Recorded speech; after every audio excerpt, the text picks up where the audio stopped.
Welcome to the Ordinary Marathoner Podcast.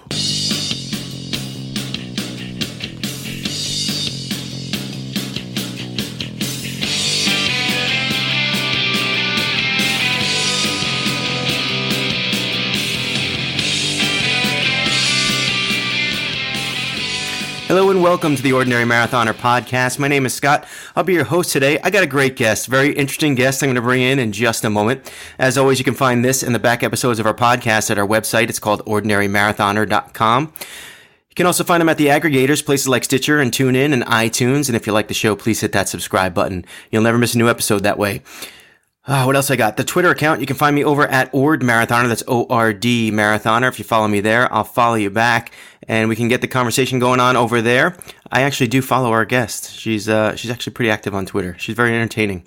And then we also have our discussion group over on Facebook. It's called Ordinary Marathoners. It's a closed group, so you got to add yourself to it. But once you do that, we will put you through right away, and you can join the conversation. Really a great group of people over there. Really positive, supportive people. Ask questions, or you just be a lurker and just read what everyone else has to say. But it's been a great group, and I love hanging out over there and talking to the people over there. What else do we got? We got our YouTube channel. Now, I wanted to mention the YouTube channel. Number one, we have a couple of videos on there, but really it's the podcast. We just put it through YouTube to give you guys an alternate way of listening to it. So you can check that out over there. Last week, my wife, Stephanie, was on, and she mentioned that I had done a video. I was going to do a video about the 4-hour bike ride I was going to do, and then I only did 3 hours. But we are actually working on cutting that video to embarrass me. It actually is somewhat entertaining. My problem is I don't know what I'm doing editing video, so it's going to take a while, but it is in the works. So, hold your horses. We are recording. Actually, it is... What's today? It's Wednesday. So this isn't going to be out till Saturday. So I'll have a lot of work between now and then, and hopefully we'll get it out for you guys by the weekend. Now, the time you've all been waiting for. I'm going to introduce my guest. My guest is from Texas. Her name is Kate Reed. Kate the Great. Welcome to the show. Hello there. Thank you. Thank you for having me. You're welcome. You're welcome. I'm thrilled to have you. I know you were a little nervous, but I'm really thrilled to have you on. I'm gonna put you on the spot here a little bit right away, even though I swore I wouldn't do it. So Twitter, Kate the Great, just because it rhymes. Yes, because it rhymes. And when I was in elementary school, when we all have those massive delusions of grandeur about our, I would sign my papers and stuff. Kate the Great. It rhymes. It's awesome. I do think pretty highly of myself, apparently, but no, it rhymes. It just rhymes, and it was fun in elementary school, and I thought, where else would you bring it back except Twitter, right? I think it works perfectly. Now, should I call you Kate or Mrs. Great? We can do Kate. We'll go, we've met. We'll just stick with Kate for today. All right, it sounds good. And actually, Scott actually rhymes with snot, so that's what I was called when I was a kid. So you were Great, and I get snot, so... I think I like yours better. So, I think I wanted to have you on, and I wanted to talk because we met in Arizona. We did the Phoenix Half Marathon together. It was a big race. It's the Phoenix. It's a Phoenix Marathon with a half marathon. They might even have a 10K or a 5K too there. I forget, but I met Kate there, and we stayed in the same hotel. We didn't even know. Mm-hmm. Right? Yeah. And so we were able to we drove to the race together with Stephanie. But I remember we were meeting a whole bunch of people, and we kind of made a central location spot. So we'd all meet. And we get to the spot, and there is Kate with her bag, with her suitcase, directly from the airport. Right? Yes, sir. Just meeting random people that you've never met before. And you're all by yourself. All by myself. And it takes courage to do something like that. And we talked about this at lunch that day. And if I remember right, you were like a second away from just saying, "Oh, screw these guys, I'm going back to the hotel." You're not wrong there. Now, So, and I love this about running, and I love this about sort of the community that we've created here. That, that was also, we were teamed up with Run Heifer Run, Melissa Kahn, and just in general, runners in general. I find just something about our community. There's just a lot of friendliness and inclusiveness, I think. So, we had broadcast that we were going to be out at the Phoenix Marathon, and I know I knew you from Twitter, but I didn't know you that well from Twitter. We followed each other, and you decided to go do the race, and we met you there. What was it that made you decide to do the Phoenix half? A lot of several years ago, in trying to better myself and make sure that I stretched myself and didn't get stuck in a rut. This is horrible, but I watched the movie with Jim Carrey, Yes Man. And it's where he agreed to say yes to every single thing that was presented to him. And it was crazy. And naturally, it's a Jim Carrey movie. So he got into a ton of messes, and he got to use all of his wonderful acting skills. But it really brought home the fact that we can get caught in a rut, and we do the same things over and over again, and we lose out on a lot of opportunities. So many, many years ago, my word of the year was I was going to be a yes man, and I was going to say yes to just about as much as everything as I could, which is not hard for me as a people pleaser. I say yes all the time, but I was saying yes to things that would benefit others and not nurture myself and nurture my soul. So I did a whole lot of stuff that year that I've never done before, and it was really, really neat. And so ever since then, I've tried my best to stretch myself, and my word for 2018 is thrive. I want to thrive in my life. I don't want to just live. I really want to have a life. And I saw everyone talking about meeting up in Arizona, and there was some serious FOMO happening. I was like, really? I don't want to be left out. Yeah, everyone was talking, and all of my Twitter family was going to be there. And I was just sitting here. And now I had just run my first half marathon a few months before and injured myself.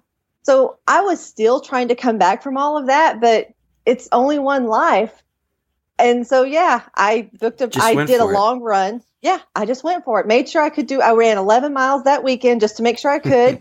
And I came back and I booked my flight and I reserved my spot in the half marathon. And I think that's great. And, I think you must have asked Melissa where you were staying, because I wound up doing the same thing. And I think I actually saw her response to you, that you're staying at that hotel. And I'm like, all right, I'm just going to sign up for this hotel. It's got to be near Melissa's house, and it's got to be, and then, and I got to tell you, so I was supposed to, I did Ironman Maryland last year, and I was supposed to do like a meetup with a bunch of people, in the same vein the way you did. Now, I was there with some other guys, so I knew people that I was with. I wasn't all by myself. So I would say the courage level was a little lower than what you had to overcome.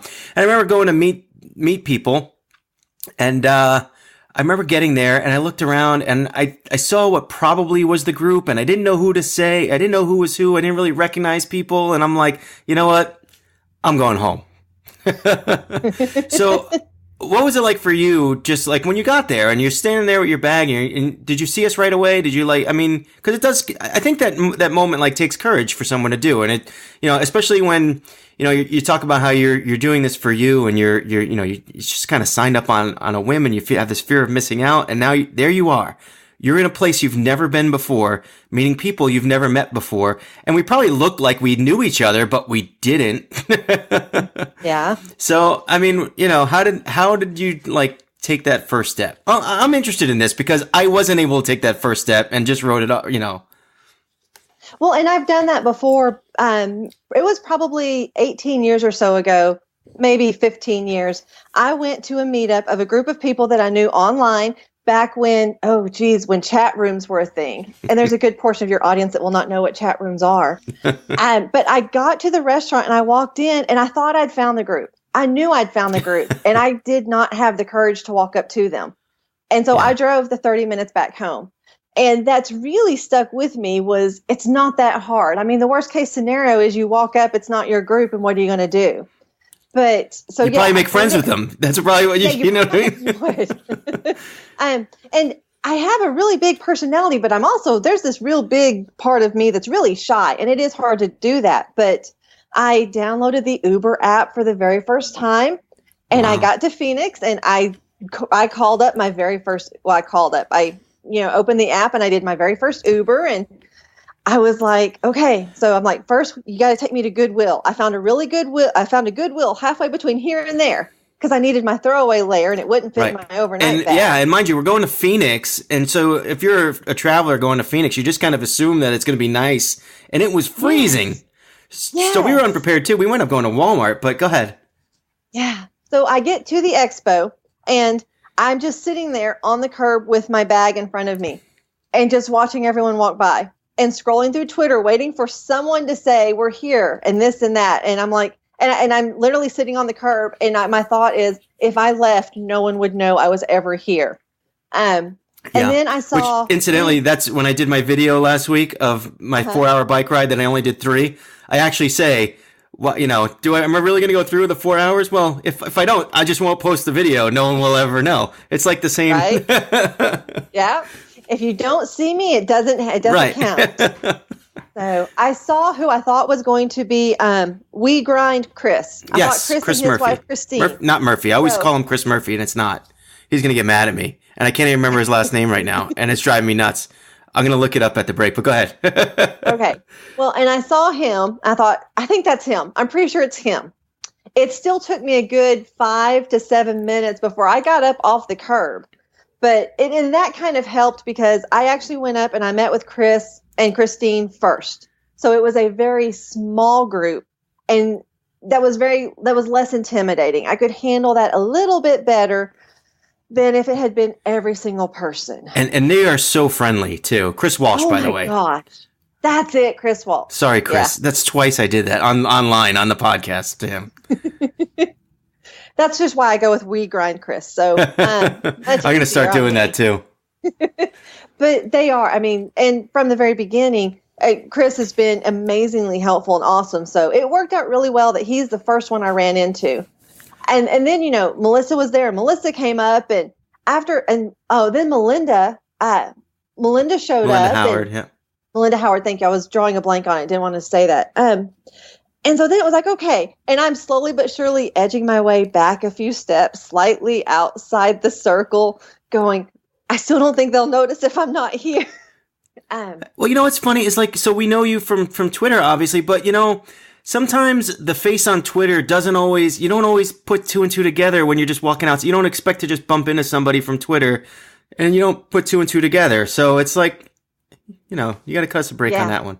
I know. Well, and it was funny because Melissa had said hello to me. She shook my hand, and it was probably a good 3 minutes when she goes, "Oh, wait, not just Kate the Great." I'm like, yeah, that one. As soon as, I'm like, oh, Kate the Great. Yeah. As soon as you say the Twitter handle, it makes a lot more sense, and then you know who everyone is. So, and then, we hung out at the expo, that we ran into you and Stephanie, and so, yeah, my little suitcase and I went through everywhere, and even at lunch, I was getting better, but it was still, at lunch, I forced myself to sit towards the middle of the table. When I really wanted to sit down on the end where no one would talk to me. Well, it turned out I thought it was like a very social talky group, and everyone was very sweet and kind. And, I think you can strike up a conversation with any of those people. And, with the exception of I don't know if you were with us this time, but we were in Melissa's house, and now you're talking about a whole bunch of people who met in Twitter. We're all sitting in a circle and everyone's on their cell phones. No one is talking.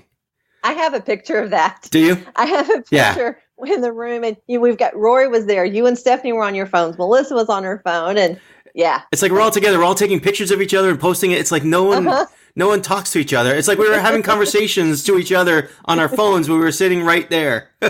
Yeah. This is the world we live in. It is, but that's how we met. So that's just how we're going to interact. So was this your first half marathon though?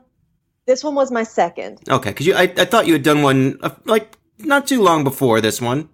Yeah, it was. I did the Rock and Roll Vegas in November. I flew out, and that was my very first half marathon. In fact, I met another running friend there, and she said she would run it with me. And at mile 4.5, when all of a sudden I realized I could not run anymore, I legitimately thought I'd fractured my shin. Yeah, it was. Pain can be severe. Yeah. Oh no, really?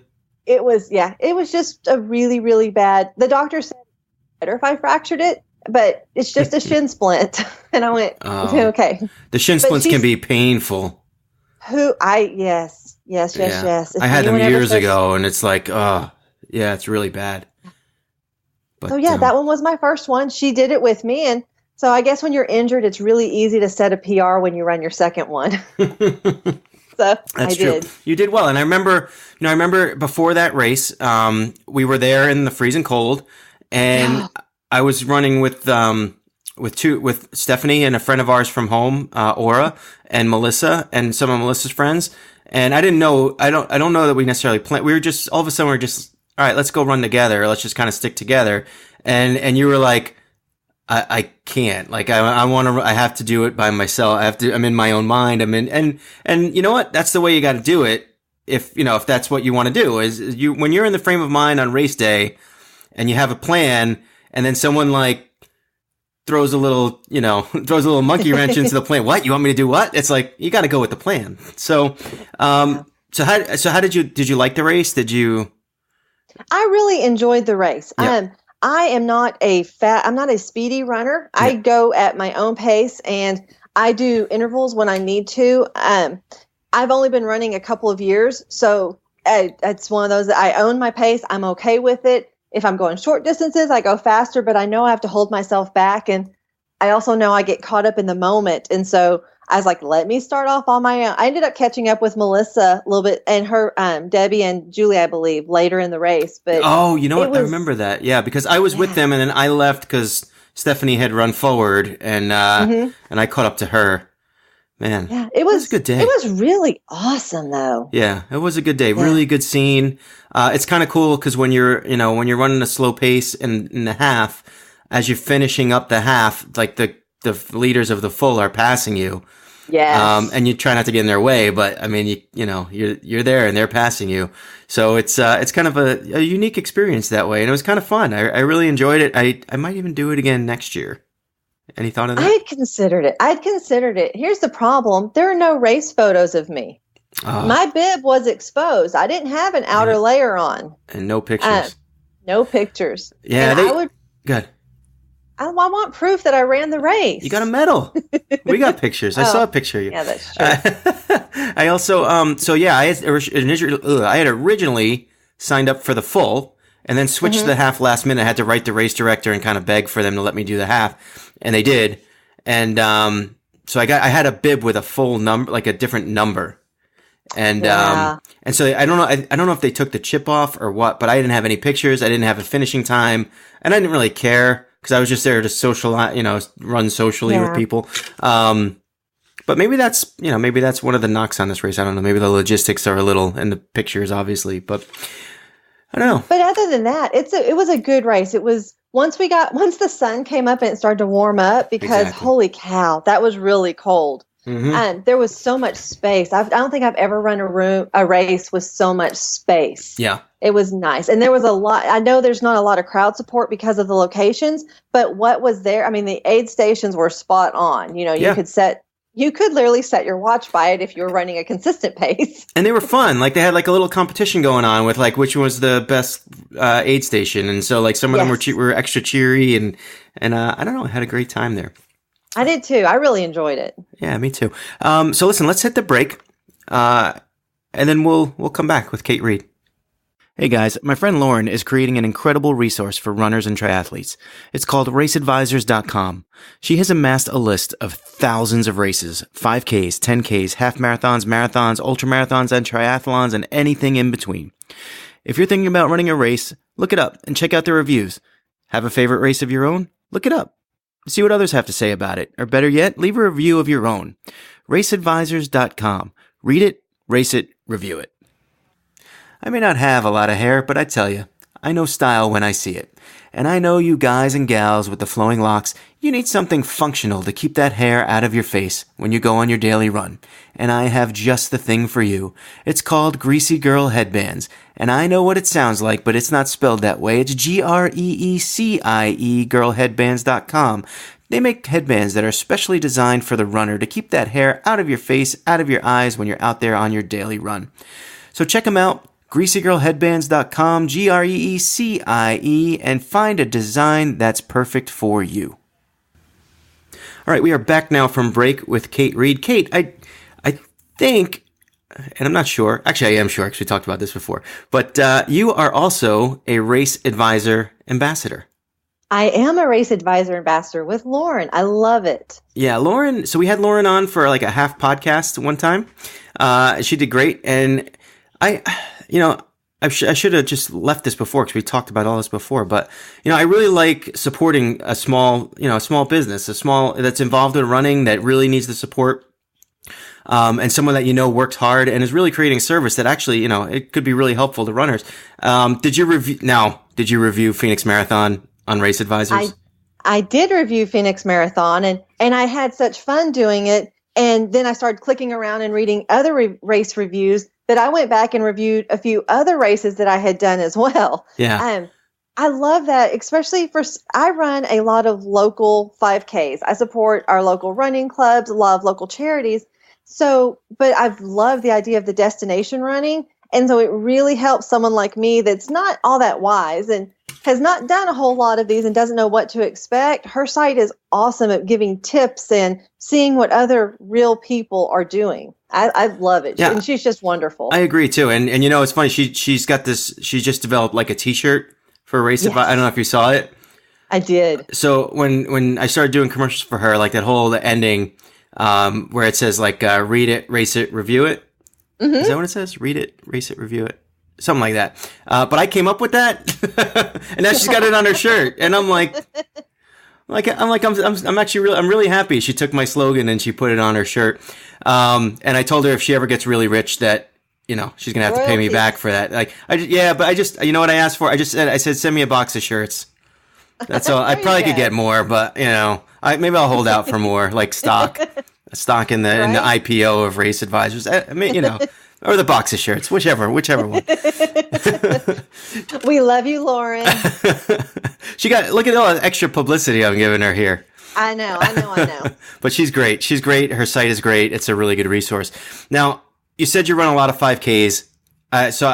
And I know you did a few halves now. How did you first start getting into running? Was this like something that you've always done, or is this something that you sort of picked up later on? Oh, I never ran. If there was any reason or excuse I could come up with to get out of running, I took it.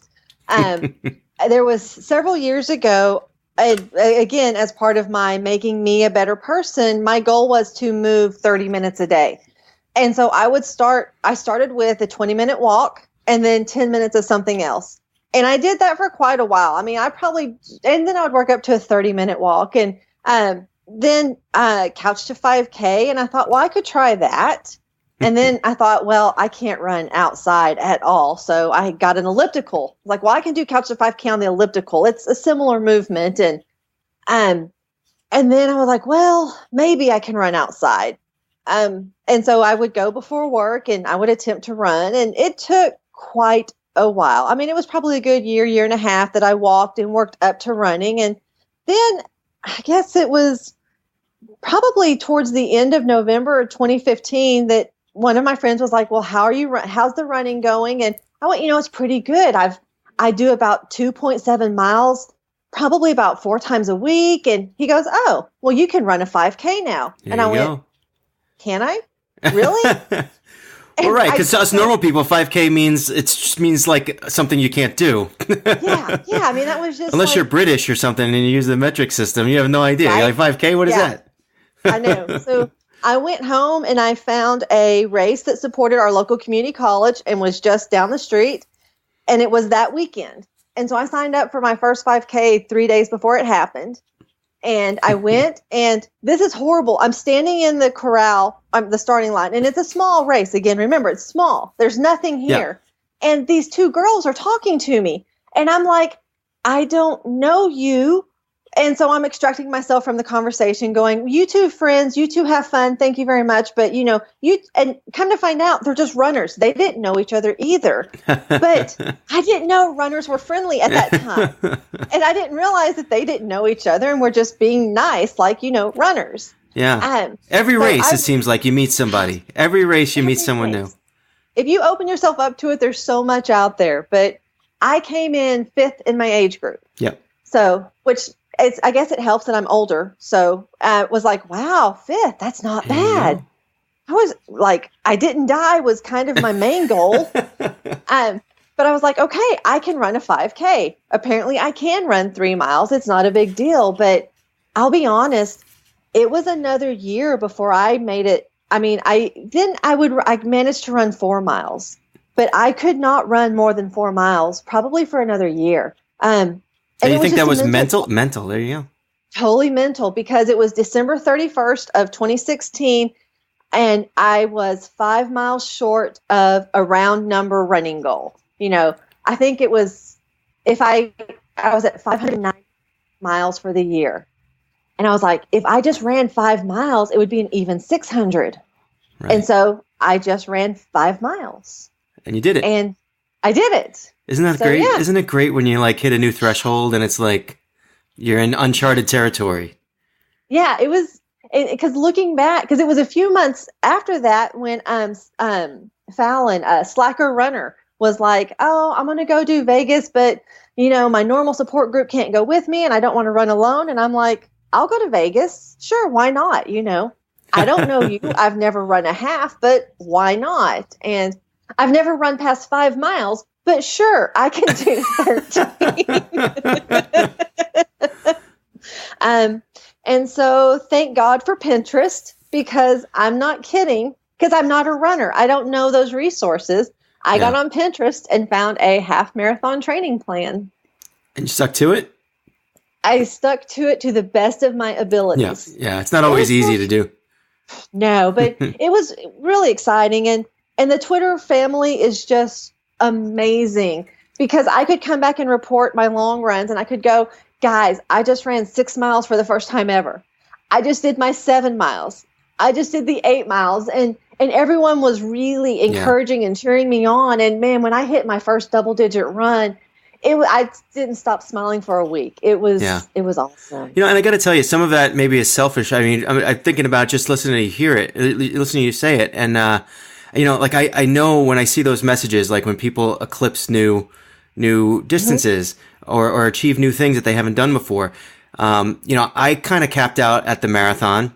I haven't ever run more than 26.2, except for the Fort Lauderdale Marathon after the first quarter. I don't know if I think we probably told you the story. We ran a quarter mile and a train went across, so we had to restart the marathon. No. So I ran 26.4 miles that day. I call it the Fort Lauderdale Ultra Marathon. Yeah, I think it counts. So it's like once you click off that marathon, and I don't really have any ultras that I'm planned to do, but it's like I'm not going to eclipse that 26.2 anytime soon. So almost to see someone else do it, it's like like living vicariously through them, and you're like, wow, that was so cool when I remember being there, and I remember doing the same thing, and I remember how great it felt, and you just want to be supportive of people, and because you know how it is to be there and how great it feels, and it just sort of makes you feel good too. So I agree that whole support system there is just it's incredible. It really is. It really is. And it sounds like and I'm getting this vibe from you, sort of that, you started this running / adventure Kate the Great persona, and it's empowered you. Like it's just like I feel like if I would have met you 5 years ago, that you'd be a different person. Would you agree? I would completely agree with that. I mean, I've always had a very strong personality, and I've always been, and I love fun and I love adventure, but something about being able to say, I am a runner, which took a while for me to be able to say, it really changes. It changed me. It changed how I see myself and how I identify. And there's some confidence in there, because I can be like, yeah, that's okay. I run 13.1 miles, Yeah. Can I tell you know what this reminds me of? And I feel like I'm totally hogging your great story here, but so I did the Ironman, and I wanted to get the Ironman tattoo. Yes. Right? And I'm like, oh, I got to get the Ironman tattoo. And it's the only time I kept telling my daughter too, and she's 9, and the last thing I want to do is like encourage my daughter to get tattoos, but I'm like, you want to come with Dad to get his tattoo? And she's like, yeah, I can't wait. And after like 4 or 5 months, I gained like 15, 20 pounds. And I said, I want to be the guy that people look at and go, wow, look at that dude. He did an Ironman. Look at the Ironman tattoo. Not the guy that they go, that guy did an Ironman? You mean that guy did an Ironman? Oh, stop it. Stop it. Come on now. But, you know, to your point, it's like, yeah, I mean, you know, I don't think I'll ever have as good of a feeling as I did the very first time I crossed the finish line of my first marathon. And speaking of which, you're halfway there. No. No. Nope. No. Halfway. No. I'll get you a plan. No thoughts of ever doing a full, or possibly? No, I really don't have any thoughts of ever doing a full. It is a different animal. It is a totally different animal. It really is. Go ahead. No, I was just going to say it's, you know, the only reason I say that is because, and I don't mean to intimidate you. I would 100% support you if that's what you wanted to do. But what I don't want to do is say, oh, you did a half, you can do a full, because I don't think that's true. Mentally, I know you could do it. I know you have, you know, just from knowing you, I know that you have that resolve that if you decided that you wanted to do it, you would do it. But it's a commitment. It is a commitment. And my son will be a junior in college this year. He is very active in his school. He's a cheerleader. He's an orientation leader. He does a lot. And as such, I like to do a lot and support him with that.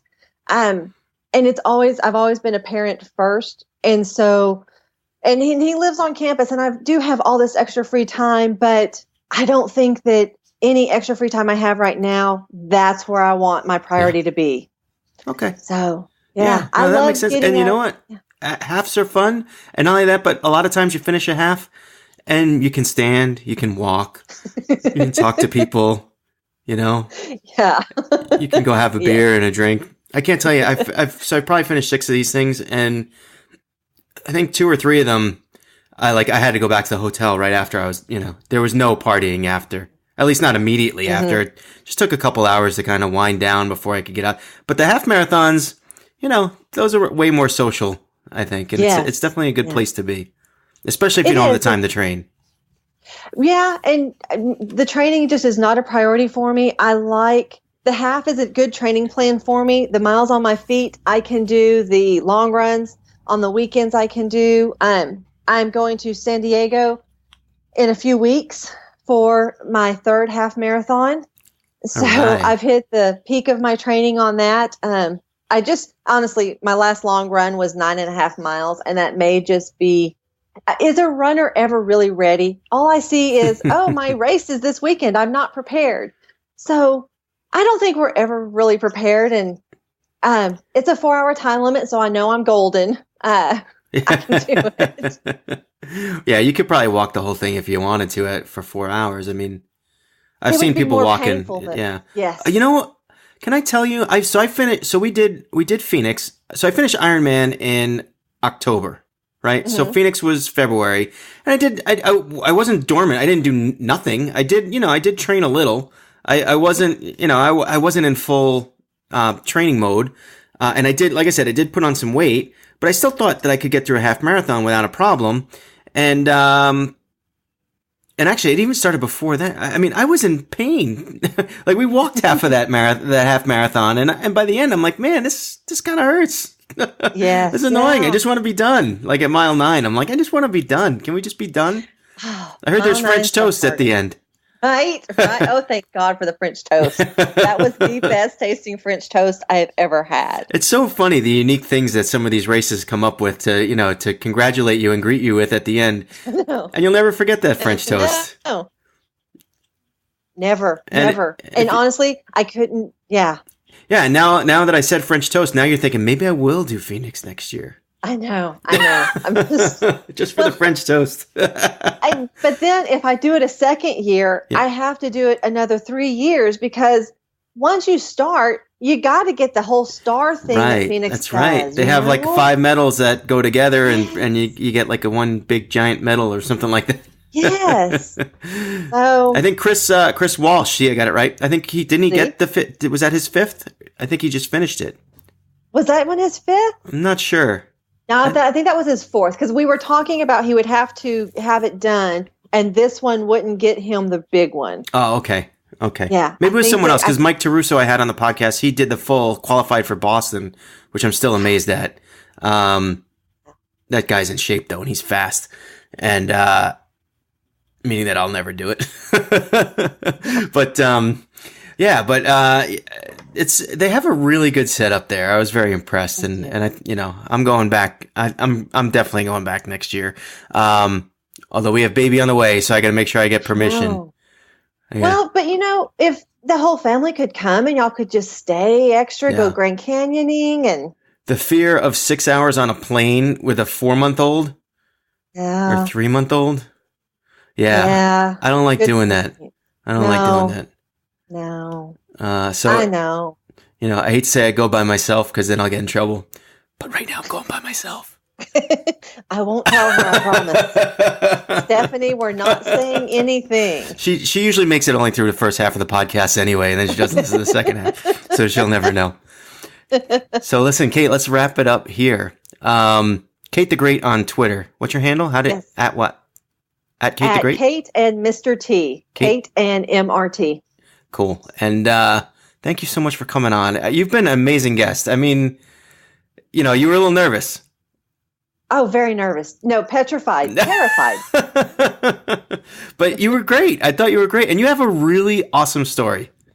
Thank you. Thank you very much. I hope it helps someone else. And, there's a lot of Twitter and Instagram, and everyone is full of BQs and, I had a slow run. I only did an 8.5 pace today. And I'm like, y'all, run your run. Just run the mile you're in. Be you. There you go. That's a great message, I think. Thanks. Great. And thank you for coming on. You. Yeah. Thank you for having me. Oh, you're welcome. It's funny. Like I didn't have a guest last week. Well, I did. I had Stephanie. It was like last minute. I'm like, hey, you want to do the show? She's like, yes, I'm going to throw up, but I think she did throw up. She threw up in her show. That's another place. We were talking before about all the places she's thrown up. That's on the show. Sorry, Stephanie. Wow, I'm just totally ripping her apart in the back. She better not. I'm gonna have to edit this out. Yeah, but no, I'm really glad that you came on, and I actually think that your message, it's gonna speak to somebody. There's people out there listening that, they're thinking about getting off that couch, mm-hmm.